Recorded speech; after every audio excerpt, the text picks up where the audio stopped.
মাশাআল্লাহ মাশাআল্লাহ। তো বিক্রির সময় কষ্ট হবে না? হ্যাঁ, তা তো হবেই। এর আগেও আমি খুবই কান্না করছি আমার ওই দুইটা বিক্রি করার সময়। আমার কালো ধুলো ছিল। ওদিকে থাকো, ওদিকে থাকো, নবাব, কেন নবাব। এদিকে আসছো? নবাব কথা শুনো। হাজবেন্ড বলছে যে আমি কষ্ট করে পরিশ্রম করে প্রবাসে থাইকা হক হালালি টাকা দিয়ে আমি করি, আমি এমন কোনো জিনিস দেব না যে জিনিস খাওয়ালে মানুষের ক্ষতি হবে, যেটা আমি খাবো না সেটা মানুষকে কি করে খাওয়াবো। চোখ দেখে পাগল হয়ে গেছে, পাগল হয়ে কিনছে, বলে যে তোমার নবাবের চোখ দেখে আমি পাগল হয়ে গেছি।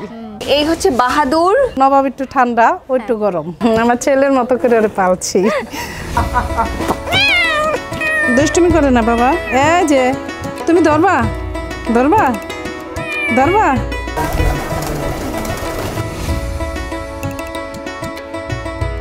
কি বাবা? হ্যাঁ, এই তো বাবা, কিচ্ছু হয় না, কিচ্ছু হয় না, ভয় পাই না।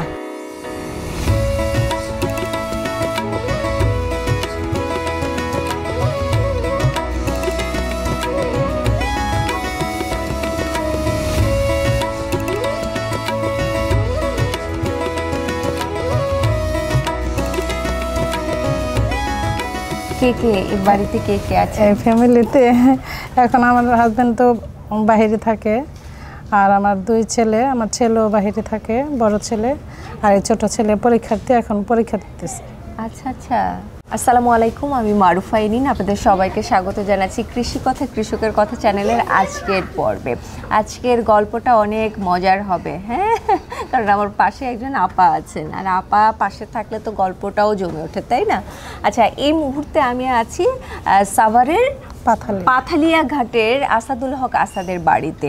এই বাড়িতে দুটো পারিবারিকভাবে গরু লালন পালন করা হয়ে থাকে, আর কোরবানির উদ্দেশ্যেই করেছেন ওনারা। তাই যেহেতু সামনে কোরবানির ঈদ, তাই এই বাড়িতে আসা। গরু তো দেখবো, তার আগে একটু গল্প শুনে নেই। গরু লালন পালন করছেন কত বছর? আমি গরু লালন পালন করতেছি এগুলো 2.5 বছর হয়েছে। আমি যখন কিনি তখন ওদের বয়স ছিল, একটার বয়স ছিল 7 মাস, একটার বয়স ছিল 8 মাস। আচ্ছা, এই যে বেশি দিন হয়নি, 2.5 বছর ধরে যে গরু পালছেন, এটা কি ইউটিউবে দেখে? আমার তো মনে হচ্ছে। হ্যাঁ, আমি আপনাকে দেখি, আপনার ভিডিও দেখি অনেক। আচ্ছা আচ্ছা। আপনার ভিডিও দেখে এই যে বললাম আপনি আসলের মতো, যে আমি মোবাইলে দেখি, আজকে সামনাসামনি দেখলাম আপনাকে। আপনার ভিডিও দেখি আমি, আর ইউটিউবেও দেখি গরু কিভাবে কি করে, কিভাবে রাখতে হয়, কিভাবে পরিষ্কার পরিচ্ছন্ন করতে হয়, খাবার টাবার কিভাবে দিতে হয়, আমি এগুলো ফলো করি। আচ্ছা, বাহ। তো এই যে এত বড় দুইটা গরু বেছে নিলেন লালন পালন করার জন্য, ভয় লাগেনি যে এত বড় গরু পালবো, পরে যদি বিক্রি করতে না পারি? না, এই ভয়টা যে ছিল না আমি সেটা বলবো না, আমার কিছুটা ভয় ছিল। আবার এই নবাব ছিল আমার একটা স্বপ্ন। আমার এমন একটা গরুর অনেক মানে ছিল যে আমি এমন করে একটা গরু বানাবো। তো আল্লাহ আমার ওই ইচ্ছাটা পূরণ করছে। খাবারটা কি দেয়া হয় সেটা একটু দেখতে চাই, নিয়ে আসতো ভাইয়া। আর হিসেবটা করতে হবে ঠিক মতো, হিসেবটা না রাখলে আপনি বুঝতে পারবেন না যে আপনার কত টাকা প্রফিট হলো।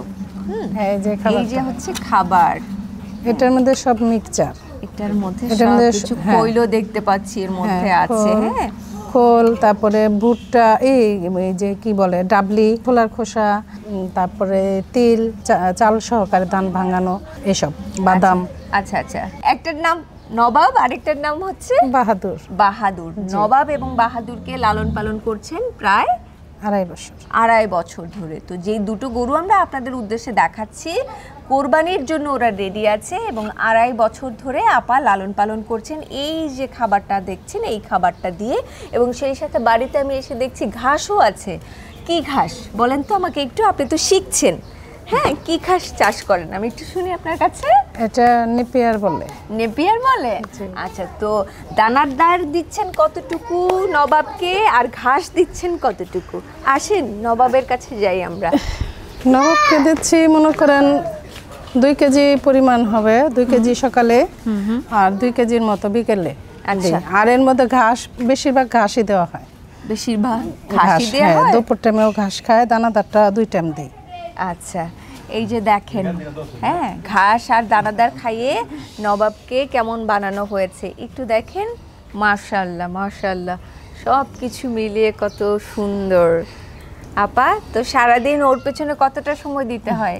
আমি যখনই সময় পাই তখনই ওর কাছে সময় দিই। আমার তো এমনি তো কোনো কাজ নেই। ওর নাম নবাব আর ওর জি, নাম হচ্ছে বাহাদুর। বাহাদুরকে আমরা বের করার সাহস পাইনি, তাই বাহাদুরকে বের করা হয়নি। তবে অবশ্যই আপনাদেরকে দেখাবো আমি। আর ওকে একটু ভালো করে দেখেন, হ্যাঁ ওকে একটু ভালো করে দেখেন। আমরা একটু এদিকে চলে আসি। নবাব, ভালো আছো? ভালো তো? এই যে 2.5 বছর ধরে লালন পালন করছেন, কখনো অসুস্থ হয়েছে? না, ইনশাল্লাহ আল্লাহর রহমতে কোনোদিন মানে ডাক্তার দেখাতে হয় নাই, ওষুধও লাগেনি মাশাআল্লাহ। এমনিতে খুব আছে, এমনিতে কোনো সমস্যা হয় নাই, আল্লাহর রহমতে এইভাবে একইভাবে আছে। আচ্ছা, গরু কোথায় বিক্রি করেন আপা? এটা আমার হাজবেন্ড এই দুটো অনলাইনেই কিনছিল। হ্যাঁ, তারপরে এখন তখনও আমি ওই অনলাইনেই মনে হয় বিক্রি করা হয়েছে। আমার হাজবেন্ডই লোক বলছে, আচ্ছা আচ্ছা আচ্ছা করছে, ওনারা আইসা নিয়ে গেছে। ও, মানে এক একজনের কাছে দায়িত্ব এক এক রকমের। আপা বাড়িতে বসে গরু লালন পালন করছেন, ভাইয়া কিনে দিচ্ছেন অবশ্যই, তাই না? জি। আর বিক্রিটাও ভাইয়াই করছেন। জি জি। আচ্ছা, এবার বলেন নবাবের ওজন কেমন হতে পারে? নবাবের ওজনটা আমরা তো এমন ভাবেই করি নাই, স্কেল নাই তো আমাদের। হ্যাঁ, আমাদের কাছে যেহেতু স্কেল নেই, ধারণা করে বলা হচ্ছে। আপা বললেন যে এটা প্রায় 800 কেজির মতো জি, হবে, জি। এরকমটাই জি। বলছেন? আচ্ছা, একজন বলছে যে 800 প্লাস। 800 প্লাস বলেছে। আচ্ছা, এইভাবে চোখের দেখে আমরা তো একটা বলি, কিন্তু যে ফিতার মাপে নেবেন বলছে, ফিতার মাপে। ফিতার মাপে। ওদিকে থাকো, ওদিকে থাকো, নবাব, কেন নবাব। এদিকে আসছো? নবাব, কথা শুনো। কথা শুনছে না, বাহিরে আচ্ছা। বের হয় না তো। হ্যাঁ, হঠাৎ আমরা করে বের হয়ে- শুধুমাত্র আপনাদের দেখানোর জন্য নবাবকে বের করেছি। একটু দেখেন, সব অ্যাঙ্গেল থেকে দেখেন। বাহ, কি বানিয়েছেন আপা! কি বাবা? 2.5 বছর ধরে এই বাড়িতেও আছে। দেখেন কি সুন্দর আদর নিচ্ছে আপার, কারণ ও আপাকে চেনে, তাই এইভাবে আদরটা নিচ্ছে। দেখেন, আমার ছেলের মতো করে ওরে পালছি। মাশাআল্লাহ মাশাআল্লাহ। তো বিক্রির সময় কষ্ট হবে না? হ্যাঁ, তা তো হবেই। এর আগেও আমি খুবই কান্না করছি আমার ওই দুইটা বিক্রি করার সময়। আমার কালো ধুলো ছিল, ওই কালো ধুলোর জন্য আমার খুব মন খারাপ করছে। ওর জন্য তো আমার আরো খারাপ লাগবে, ওরে আমি খুব ভালোবাসি। ইমোশনাল হয়ে গেছে আপা। আসলে একটা বয়সে গিয়ে তো বিক্রি করতেই হয়। 2.5 বছর ধরে ওকে লালন পালন করছে, তো এখন তো ও রেডি আছে, ওকে বিক্রি করতেই হবে। জি। আপা আবার নতুন করে বাচ্চা কিনে নিয়ে আসবেন, আবার ওদের হ্যাঁ, আদর করে ইনশাল্লাহ বড় করবেন। ইনশাল্লাহ ইনশাল্লাহ এগুলো বিক্রি হলে আমি আবারও আনবো, আবারও কিনবে। হ্যাঁ, আমার শেড বড় করার নিয়ত আছে। আমি পিছনে জায়গা আছে, আমি ওখানে মনে করেন বড় করে শেড করে আমি আরো মানে বেশি করে বড় করে করার নিয়ত। আচ্ছা, তো এই যে যারা দেখছেন তাদের উদ্দেশ্যে বলেন, নবাবকে নিয়ে যেতে হলে কিভাবে কি যোগাযোগ করতে হবে, বলেন তাদেরকে আসতে আপনার বাড়িতে। হ্যাঁ, আপনাদের যদি ভালো লাগে, যদি আবার আমার নবাবকে আপনাদের পছন্দ হয়, তাহলে আপনারা সাভার নয়ারহাট পাথালিয়া ঘাট আসলে আসাদুল হক আসাদ বললেই আমাদের বাড়ি চিনে দিবে, সবাই চিনে আমাদের। আচ্ছা, এখানে বললেই হবে। ওর কম্বলটা অনেক সুন্দর, চোখ। গলকম্বল, হ্যাঁ, এই গলকম্বলটা দেখেন, কম্বলটা অনেক সুন্দর। আর এই যখন দেখি, এখন তো দেখি। বাহিরে বের করে না, তো যার জন্য ও এমন করতেছে, কিন্তু ভিতরে খুব সুন্দর। এই যে দেখেন ওর চোখ দুটা দেখলে খুব মায়াবী। আমার হাজবেন্ড তো অনলাইনে কিনছে, চোখ দেখে মনে করেন আর কোনো ই করে না, চোখ দেখে পাগল হয়ে গেছে। পাগল হয়ে কিনছে, বলে যে তোমার নবাবের চোখ দেখেই আমি পাগল হয়ে গেছি। মাশাআল্লাহ, তিনি ভালোই কিনতে পেরেছে। অনেক সময় অনলাইনে গরু কিনে অনেকেই ঠকে যায়, তো যে সময় কিনেছিল তখন তো বাচ্চা ছিল। জি, জি। মাশাআল্লাহ দিলে ও বেশ, ওর গ্রোথ ভালোই হয়েছে। রং, কুজ, ওর চোখ, মাথা সব কিছু মিলিয়ে খুবই সুন্দর। দেখেন, এই যে আমি দেখাচ্ছি, এই যে দেখুন, সব যেই দিকেই যাবেন পুরোটা মিলে ও খুব সুন্দর হয়েছে। অনেক ফার্মে আছে মনে করেন মোটা তাজা করানোর জন্য ফিড খাওয়ায় বা ইনজেকশন দেয়। আমি ওদিকে যাইনি, কারণ আমার হাজবেন্ড বলছে যে আমি কষ্ট করে পরিশ্রম করে প্রবাসে থাইকা হালালি টাকা দিয়ে আমি করি, আমি এমন কোনো জিনিস দিব না যে জিনিস খাওয়ালে মানুষের ক্ষতি হবে। যেটা আমি খাবো না সেটা মানুষকে কী করে খাওয়াবো। আর আমি চাই না যে আমি ইনজেকশন দিয়ে বা ফিড খাইয়া মোটা তাজা করে আমার এটা আমার ন্যাচারাল খাবার, সবই ন্যাচারাল তাজা ঘাস। আমার ক্ষেত আছে, জমি আছে, জমিতে ঘাস, এই ঘাসটাই বেশিরভাগ খাওয়ানো হয়। তো ওর দাম কত চাইছেন বলেন? আমরা তো এটা তো চা দাম চাইছি 7 লাখ মতো চাইছিলাম। হ্যাঁ, এখন কথা মানে কেউ যদি আসে তখন মানে কথা বলে করতে পারবে। আচ্ছা।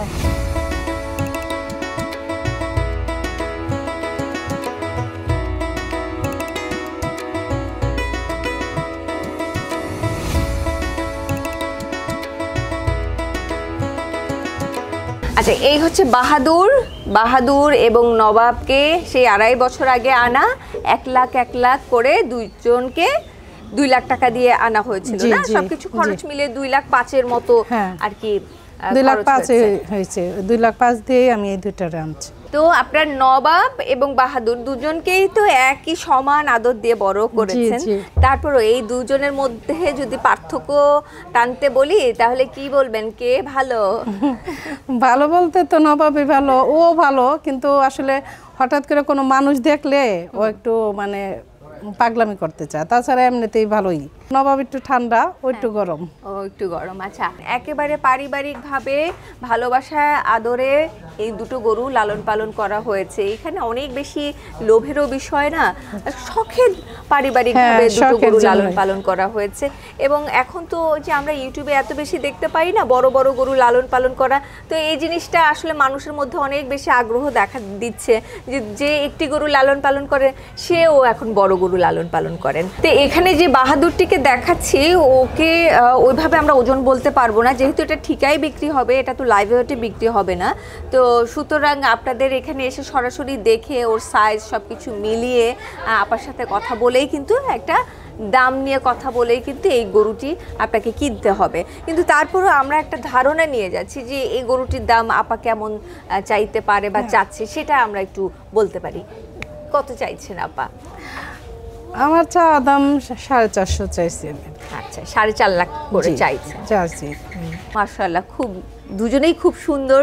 আর এতদিন ধরে যেহেতু এই একই বাড়িতে আছে, হাত বদল হয়নি, তো আমরা বলতেই পারি যে ওরা যত্নে এই বাড়িতে খুব সুন্দর আরামে আয়েসে বড়ই হয়েছে। তো আপা, শেষ মুহূর্তে যদি কিছু বলার থাকে। আপা তো ইমোশনাল হয়ে যাচ্ছে, কি বলবে আপা, কিন্তু বিক্রি তো করতেই হবে আপা, কিছু করার নাই, কারণ ওরা রেডি হয়ে গেছে। এরপরে তো হ্যাঁ, আবার আপনাদের যদি পছন্দ হয়, যদি গরু দেখেন, আপনারা পছন্দ হলে ভালো লাগলে আসবেন, দেখবেন, দেখে কথা বলবেন।